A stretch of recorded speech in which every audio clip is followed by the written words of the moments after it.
Okay, welcome students. Good morning to all of you. Now, today we are going to study SP, Secretarial Practice, 12th Standard HSC Commerce. Okay, and we are going to study first lesson, chapter number 1 of SP, that is nothing but an introduction to corporate finance. And you know, syllabus is new, so obviously the lesson is also new, the whole structure is also new. So now we are going to already study everything regarding the concept of corporate finance, what is the meaning of corporate finance, and what is the use of corporate finance in our day-to-day lives.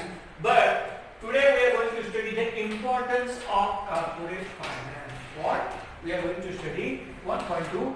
Okay, importance of corporate finance.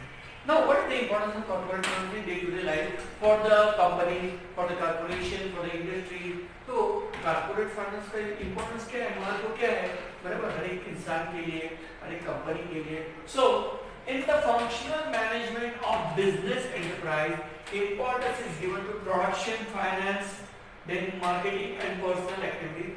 Among all these activities, utmost importance is given to financial activities. The importance of corporate finance may be discussed as follows. Now, obviously, production activity, marketing activity, branding, okay, promotion activity, these are very important activities in a business or for a corporation, okay, for any ongoing or growing or prospering corporation. But beside that, the most important thing for any corporate, for any company, nothing but the corporate finance, or you may call it the financial activities of finance. Okay, I already told you in the first lecture or previous lecture that finance is the lifeblood of business. Finance के सिवा company चल ही नहीं सकती, बराबर. जैसे हमारे रगों में खून दौड़ता है, वो अगर रुक गया तो हम लोग क्या हो जाएंगे, वो जैसे एक चीज हमारा जो बॉडी में एक होते ना ऑर्गन, सो क्या हो जाएंगे, पैरालाइज हो जाएंगे. वैसे ही कंपनी के लिए फाइनेंस बहुत इंपॉर्टेंट है, कॉर्पोरेट फाइनेंस बहुत इंपॉर्टेंट है. विदाउट कॉर्पोरेट फाइनेंस और विदाउट एनी फाइनेंशियल एक्टिविटी और transaction, any company, not just my company, your company, a small company, big company, doesn't matter, any company will be paralyzed, will be paralyzed. उसके सिवा activity हो ही नहीं सकती. Finance is an oxygen to business or to any corporation, any company, whether small company, whether medium scale or small scale, medium scale or large scale. Okay, so what is the importance of corporate finance in the day-to-day life of any company? Now, first one, helps in decision making. Helps in decision making. This is the first important. Helps in decision making. Any decision are taken into the view of purview of finance. So now, most of the important decisions of business enterprise are determined on the basis of availability of funds. If funds is available, then obviously we can do a lot of things. If funds is not available, then the shortage of fund, then obviously all the activities of the corporations or expansion activity, diversification activity or growth of any corporate company will be curtailed. वो क्या हो जाएगी, बंद हो जाएगी. वो company का जो भी डाइवर्सिफिकेशन हो रहा है, एक्सपेंशन हो रहा है, वो क्या हो जाएगा, कम हो जाएगा, बंद हो जाएगा. तो इसके लिए फंड क्या है, सबसे इम्पोर्टेंट है. मतलब कोई भी डिसीजन, कंपनी में कोई भी डिसीजन लेते हैं, समझो हमको ये कंपनी बढ़ाना है, हमको अलग अलग सेक्टर में जाना है, उसके लिए सबसे पहले कोई भी कंपनी के मैनेजर होते हैं, स्पेशली फाइनेंस मैनेजर होते हैं, हमेशा हर डिसीजन कोई बोर्ड ऑफ डायरेक्टर नहीं लेते हैं. हम लोगों ने 11th में वही पढ़ा था, board of director every day by decision medical मतलब board of director. But board of director do not have the time at the disposal to look after the function of the even the financial activities also. So they appoint finance manager. उसके लिए finance manager होती है और वो finance manager पूरे company का काम देखते हैं, स्पेशली फाइनेंशियल एक्टिविटीज के ऊपर वो लोग ध्यान देते हैं. So, helps in decision making. Most of the important decisions of business enterprise are determined on the basis of availability of fund. अगर fund available है तो important decision ले पाएंगे, अगर fund available नहीं है या shortage of fund है तो decision नहीं ले पाएंगे, बराबर. There should be optimum what you call it availability of fund to take any financial decision regarding diversification, regarding expansion, regarding growth. Okay, it is difficult to perform any function of business enterprise independently without finance. So any decision, any corporation or any company, multinational corporation, transnational corporation, or even the domestic company or foreign company, they cannot take decision without taking into account the financial activities of the business or the availability of fund. Availability of finance, this is very important. भाई तो बोलो it is difficult to perform any function, कोई भी काम करना है company को, समझो अलग अलग सेक्टर्स में जाना है, अलग अलग बिजनेस करना है, बराबर। जैसे रिलायंस को आपको मालूम है, रिलायंस इंडस्ट्रीज था, रिलायंस जियो उन्होंने अलग डिवीजन शुरू किया, उसके लिए रिलायंस जियो तो सबको मालूम है 50,000 करोड़ कितना खर्चा किया है, 50,000 करोड़। तो उतना फंड अवेलेबल था क्या, ये पहले देखना पड़ता है। So any financial activity you cannot what you call it independently without means you cannot exclude the financial activity and then take decision, it is impossible। बराबर, फाइनेंशियल एक्टिविटीज को बाजू रखेंगे, फंड अवेलेबल है कि नहीं देखेंगे नहीं, और हम लोग डिसीजन लेके जाएंगे, मुश्किल है, नेक्स्ट टू इम्पॉसिबल, हो ही नहीं सकता, कोई भी कंपनी के लिए भी और कोई इंडिविजुअल के लिए भी। So that's why they said it is difficult to perform any function of business like enterprise independently without finance। कि without finance कोई भी डिसीजन नहीं ले सकते, इसलिए financial activities are the most important, they are the prime most important, you may call them prime important or most important। Now every decision in the business is needed to be taken keeping in view of its impact on profitability। So कोई भी decision लेते समय profitability के ऊपर कुछ भी बुरा असर नहीं होना चाहिए। जैसे आपको तो आप अकाउंट्स के स्टूडेंट के, सब स्टूडेंट जो है अकाउंट्स तो पढ़ते हैं, कॉमर्स के स्टूडेंट, तो ऑब्वियसली आपको मालूम रहेगा कि ग्रॉस प्रॉफिट रहता है, नेट प्रॉफिट रहता है, लेकिन सबसे इंपॉर्टेंट कौन सा रहता है, नेट प्रॉफिट, है ना। अगर नेट प्रॉफिट कम हो गया या नेट प्रॉफिट के ऊपर बुरा असर हो गया, नेट लॉस आ गया, नेट प्रॉफिट के बदले क्या आ गया, नेट लॉस आ गया, तो कंपनी को जल्दी से ताला लग जाएगा। इसीलिए मैंने कहा ना, every decision in the business, कोई भी डिसीजन हो बिजनेस में is needed to be taken keeping in view of its impact on profitability. कोई भी डिसीजन लेते समय बिजनेस के लिए या बिजनेस में, तो उसमें हमको ये देखना चाहिए कि हमारे प्रॉफिटेबिलिटी के ऊपर, हमारे नेट प्रॉफिट के ऊपर उसका कोई बुरा असर तो नहीं हो रहा है, प्रॉफिट रिड्यूस तो नहीं हो रहा है, प्रॉफिट नेट लॉस में कन्वर्ट तो नहीं हो रहा है। Now there may be number of alternatives, but the management is required to select the best one which will enhance profitability। So obviously while taking decision we have to choose, not we but finance manager have to choose or best alternative, they have to choose best alternative while taking or making any kind of a financial decision। Financial decision लेते समय या कोई भी business decision लेते समय finance को पहले देखना पड़ता है, और उसमें बहुत सारे अल्टरनेटिव रहते हैं। मतलब कोई भी डिसीजन लेते समय कंपनी के सामने बहुत सारे अल्टरनेटिव रहते हैं, बहुत सारे ऑप्शंस रहते हैं, उसमें से बेस्ट ऑप्शन चुनो जिससे कंपनी का फायदा ही फायदा हो, बाकी कुछ नहीं। Now business organisation can give green signal to the project only when it is financially viable. Business organisation यानी कोई भी डायरेक्टर हो, बोर्ड ऑफ डायरेक्टर हो या फाइनेंस मैनेजर हो, सीईओ, चीफ एग्जीक्यूटिव ऑफिसर, जब वो लोग डिसीजन लेते हैं या डिसीजन को क्या बोलते हैं, वो लोग अप्रूवल देते हैं, तो वो लोग क्या देखते हैं, green to project only when it is financially viable. Financially viable means financially feasible. Financially feasible का मतलब कि उसमें कम पैसे की लागत लगेगी और फायदा ज्यादा होगा। कम पैसा हमको इन्वेस्ट करना पड़ेगा, फायदा ज्यादा होगा, या जितना पैसा इन्वेस्ट करेंगे उसके दुगना हमको प्रॉफिट होना चाहिए, उसको बोलते हैं फाइनेंशियली वायबल।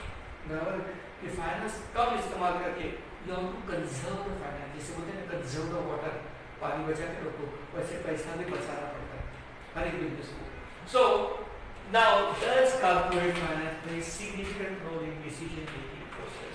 इसलिए मैंने कहा था कि corporate finance play significant role, corporate finance बहुत इंपॉर्टेंट और अहम भूमिका निभाता है इन डिसीजन मेकिंग प्रोसेस, कोई भी कंपनी का डिसीजन लेते समय। Now second one you can see, second one helps in raising capital for a project, helps in raising capital for a project। अभी आपको मालूम है प्रोजेक्ट तो कंपनी के चालू ही रहते हैं, उसको हम लोग बोलते हैं प्रोजेक्ट फाइनेंस। क्या बोलते हैं, project finance. Now we study whenever a business firm wants to start a new venture it needs to raise capital। बराबर, अभी कोई भी कंपनी को कोई नया प्रोजेक्ट करना है, नई कई जगह कंपनी खोलनी है, फैक्ट्री खोलनी है, बराबर, तो ऑब्वियसली उसके लिए क्या है सबसे इम्पोर्टेंट, फाइनेंस। बराबर, तो कभी भी उनको क्या देखना पड़ता है, कैपिटल को देखना पड़ता है। फाइनेंस यानी क्या, कैपिटल एक तरह। तो कैपिटल के सिवा कुछ भी नहीं हो सकता, This firm can raise funds by issuing shares, debentures, bonds or even by taking loans from the bank. Business firm अपने जेब से तो कुछ डाल नहीं सकते। जैसे रिलायंस जियो, मालूम है आपको, रिलायंस जियो जब शुरू किया था तो 50,000 करोड़ का उनके पास ये प्रोजेक्ट था रिलायंस जियो का, जब वो स्टार्ट हुआ था, और 50,000 करोड़ अंबानी के पास पैसा तो बहुत था, लेकिन बोला मैं अपनी जेब से नहीं डालूं। तो उसने कहाँ से ये पैसा लाया? तो उसने क्या किया? इशू किए, शेयर इशू किए, डिबेंचर इशू किए, बॉन्ड इशू किए और बहुत सारे बैंकों से लोन भी लिया। So business firm can raise fund। तो हमेशा अपने ही जेब से पैसा डालना चाहिए ऐसा नहीं है। फंड रेज करने के लिए, कैपिटल रेज करने के लिए, कैपिटल लाने के लिए, पैसा लाने के लिए हम लोग अलग अलग, यानी बिजनेसमैन की बात कर रहा हूँ कि कंपनी और बिजनेस को अलग अलग रास्ते हैं, अलग अलग अल्टरनेटिव है। कौन से हैं? देखो, इशूइंग शेयर, शेयर इशू करो, बराबर, उसके बाद डिबेंचर इशू करो, फिर बॉन्ड्स इशू करो, और even by taking loan from the banks या फाइनेंशियल इंस्टीट्यूशन से लोन भी ले सकते हैं। तो ये सब अल्टरनेटिव है, helps in raising capital for a project. तो इसमें भी फाइनेंशियल डिसीजन है, बराबर। कोई भी किसी भी बैंक से लोन लेंगे तो चलेगा क्या? जिसका रेट ऑफ इंटरेस्ट हाई है, ऐसे बैंक से हम लोग लोन नहीं लेंगे। जिनका रेट ऑफ इंटरेस्ट लो है, ऐसी बैंक से लोन लेंगे, बराबर। Now, third one helps in research and development, R&D। Research and development में नया प्रोडक्ट का इनोवेशन करने के लिए, इन्वेंशन करने के लिए, नए प्रोडक्ट को लॉन्च करने के लिए, बराबर, और नए प्रोडक्ट को खोजने के लिए हमको क्या चाहिए? फाइनेंस। तो फाइनेंस से क्या होता है? Helps in research and development. Corporate finance helps in research and development, बराबर। जैसे अभी 4G है, 4G के बाद क्या आ जाएगा? 5G के फोन आ जाएंगे। 5G के फोन क्या ऑटोमेटिकली आ जाएंगे? नहीं, हर एक कंपनी को उसके लिए बराबर अलग अलग फाइनेंशियल एक्टिविटीज, उसमें भी फाइनेंस को जमा करना पड़ेगा। तो क्या जमा करना पड़ेगा? फाइनेंस जमा करना पड़ेगा, तभी वो लोग R&D के लिए खर्चा करेंगे। क्योंकि फोन जब 5G आएगा तो ये 4G के फोन भी डब्बे में जाएंगे, बराबर। यानी सर्विस प्रोवाइडर, यानी जो सिम कार्ड देता है, उसको भी फाइनेंशियल इन्वेस्टमेंट करना पड़ेगा बड़े पैमाने पर। और जो कंपनी जैसे सैमसंग है, नोकिया है, MI है, बहुत सारी कंपनी है, इन लोगों को भी क्या करना पड़ेगा? नए टाइप के फोन लाने पड़ेंगे, क्योंकि 5G बहुत फास्टेस्ट है। तो इसीलिए मैं बोल रहा हूँ कि helps in research and development, नया नया रिसर्च एंड डेवलपमेंट के लिए भी पैसा चाहिए। तो कॉर्पोरेट फाइनेंस हेल्प करता है, क्या करता है? हेल्प करता है, मदद करता है। किसके लिए? रिसर्च एंड डेवलपमेंट के लिए। Research and development must be undertaken for the growth and expansion of business, बराबर। अभी रिसर्च एंड डेवलपमेंट क्यों किया जाता है? क्यों करते हैं कंपनी वाले? बल्कि कंपनी का बिजनेस बढ़ना चाहिए, उसमें ग्रोथ होनी चाहिए, बराबर। कंपनी अलग अलग जगह खुलनी चाहिए, अलग अलग देशों में या देश के अलग अलग कोने में ये कंपनी जानी चाहिए, पहुंचनी चाहिए, उनके प्रोडक्ट पहुंचनी चाहिए, कंपनी का नाम फेमस होना चाहिए, बराबर। इसके लिए सब रिसर्च एंड डेवलपमेंट, उससे ही तो कंपनी को फायदा होता है। Now detailed technical work is essential for the execution of project. अभी कोई भी प्रोजेक्ट, नया प्रोजेक्ट करने के लिए बराबर डिटेल्ड टेक्निकल वर्क किया जाता है। डिटेल्ड टेक्निकल वर्क यानी क्या? इसमें कौन सी टेक्नोलॉजी लगेगी, इसके लिए टेक्निकल एक्सपर्ट्स को बुलाया जाएगा, बराबर। उस टेक्नोलॉजी है क्या अपने पास अवेलेबल, या मार्केट में है, देशों में है क्या, किसी देश के पास है क्या, अपने देश में है क्या? अगर अवेलेबल नहीं तो उसको डेवलप करने के लिए हमको R&D में कितना खर्चा करना पड़ेगा, उसके लिए कितना फंड लगेगा, कितना पैसा लगेगा, कितना फाइनेंस लगेगा, कितना कैपिटल लगेगा, ये सब इम्पोर्टेंट डिसीजन लेना चाहिए। Now research and development is lengthy process, it is not a short one, it is a lengthy process, बहुत लंबे समय तक चलता है। 5G जो है उसके ऊपर 10 साल से रिसर्च चालू है, तभी 5G आ रहा है, आया भी नहीं है, आ रहा है। 10 साल से इसके ऊपर रिसर्च चालू है 5G के ऊपर। So that's why research and development is a lengthy process, and therefore funds have to be made available throughout the research work। तो जब तक ये रिसर्च चालू रहेगा, जब तक ये रिसर्च काम नहीं आता, तब तक पैसा खर्चा करना पड़ता है इसको, कंपनी को। फाइनेंस उसके लिए important. This would require continuous financial support। तो रिसर्च एंड डेवलपमेंट काम करना, बड़े अलग अलग टेक्निकल एक्सपर्ट्स रहते हैं, साइंटिस्ट रहते हैं, बराबर, उनको इसमें इन्वॉल्व करना, वो लोग सब काम करेंगे, वो लोग पॉकेट में काम करेंगे नहीं, सो उनको अच्छा सैलरी देना पड़ेगा, बराबर। उनके लिए जो भी इक्विपमेंट्स है, टूल्स है, वो उनको देने पड़ेंगे, उनके लिए अलग एक रिसर्च लैब शुरू करना पड़ेगा। कितना खर्चा है, लाखों करोड़ों में खर्चा है। तो ऐसे में उनको फाइनेंस अनइंटरप्टेड मिलना चाहिए, फाइनेंशियल सपोर्ट और कंटिन्यूस उनको पैसा मिलना चाहिए, तभी वो अच्छी तरह से रिसर्च एंड डेवलपमेंट कर पाएंगे। Now many a time company has to upgrade its old product or develop new product to attract the consumers, बराबर। अब कंपनी को अपग्रेड करना पड़ता है, बराबर।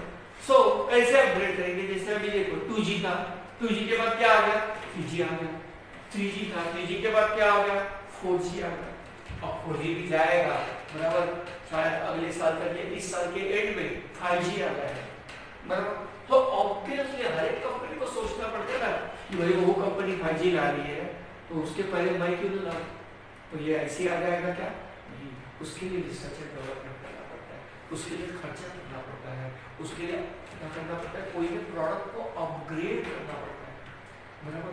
ओल्ड प्रोडक्ट जैसे आजकल के जमाने में कोई भी 2G का 3G का फोन कोई भी यूज नहीं करता, बराबर। ज्यादा से ज्यादा लोग, बराबर, इंडिया जैसी कंट्री में भी ज्यादा से ज्यादा लोग किसका यूज करते हैं, 4G प्रोडक्ट यूज करते हैं। तो समझो कोई भी कंपनी 2G प्रोडक्ट बेच रही है, 3G प्रोडक्ट बेच रही है, कोई खरीदेगा, ऑब्वियसली नहीं, उनका लॉस हो जाएगा। इसीलिए so up to upgrade the product और डेवलप न्यू प्रोडक्ट, या कोई नया प्रोडक्ट डेवलप करना है तो अट्रैक्ट द कंज्यूमर, उससे कंज्यूमर अट्रैक्ट हो जाते हैं, यदि नया प्रोडक्ट आया, बराबर। अभी चाइनीज चीजें सबसे ज्यादा क्यों बेची जाती थी और इंडियन कंपनी की चीजें क्यों कम बेची जाती थी या नहीं बेची जाती थी, इसका कारण है क्योंकि चाइनीज जो कंपनीज है हमेशा कोई ना कोई नया प्रोडक्ट वो लोग लॉन्च करते थे, स्पेशली मोबाइल में या हम लोग बोलेंगे उसको टेलीकॉम सेक्टर में, बराबर। चाइनीज लोगों का ज्यादा से ज्यादा क्या था, शेयर था इंडिया में 70% शेयर चाइनीज कंपनी का, फिर 10% 20% बाकी के फॉरेन कंपनी का, और इंडियन कंपनी का सिर्फ 5% शेयर। ये किसकी वजह से, क्योंकि नए नए प्रोडक्ट वो लोग लॉन्च करते हैं, नई नई टेक्नोलॉजी वो लोग लॉन्च करते हैं और R&D के ऊपर खर्चा करते हैं। लेकिन इन सब चीजों के लिए क्या चाहिए, फाइनेंस, इन सब चीजों के लिए कैपिटल चाहिए।